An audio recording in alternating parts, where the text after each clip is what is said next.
I'm Edyta Sitar from Laundry Basket Quilts. Welcome to Quilting Window. I am so happy you are here. We are working on a beautiful, beautiful quilt and we're doing through our quilt along. What that means, we quilting together. You making diamonds, I'm making diamonds. I'm sharing with you all the tips and tricks so your diamonds come up just beautiful.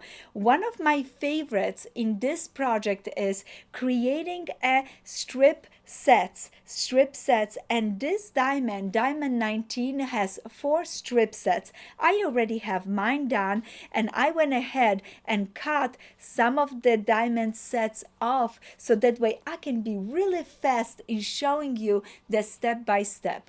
I like making my diamonds from individual diamonds, but I also absolutely love making them from strip sets. And in this case, strip set it is. Our last diamond, 18, we did a little bit more individual diamonds. And I know you enjoy that because you took your time and you are able to match one diamond at a time and make a beautiful, beautiful diamond. But today, again, we are back into quick sewing with strip piecing. For simple directions for your strip sets, please visit our first blog. Once you make your strip sets following the directions in a pattern for this block, block 19, you're ready, set, go.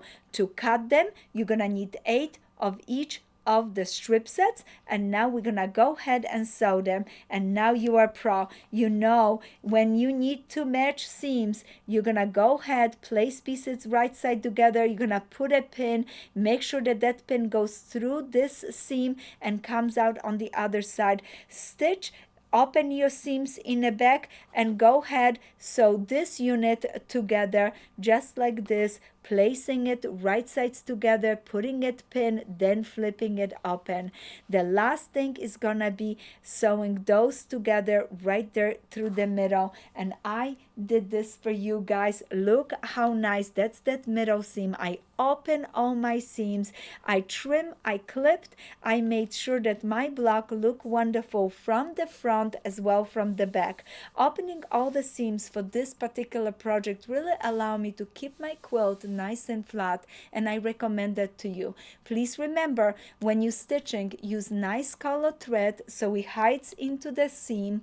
And also please remember to change the length of your stitches. I told you that in our first video, so I'm just reminding you, keep going, keep doing it, because the stitches, when they're a little bit closer together, the length is closer together, when you cutting, you have less chance to pull them apart as you're working through it. Now once you finish your diamond 19, you're gonna repeat it 7 more times because you need 8 diamonds 19, 8 total.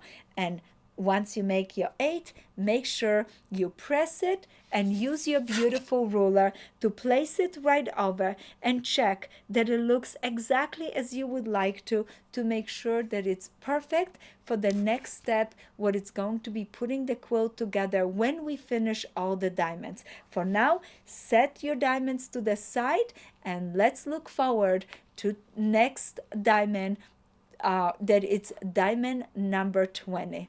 Thank you so much for joining us for this wonderful quilt along. I am so proud of you guys. You're doing amazing, and keep posting pictures. Make sure you tag your pictures with the hashtag Tahoe Quilt Along, because I'm gonna be choosing somebody that is gonna win a beautiful backing. We're gonna have a drawing from all the girls and guys that are making this quilt, and somebody's gonna win a beautiful backing for the quilt. Happy quilting, and I look forward to the next time.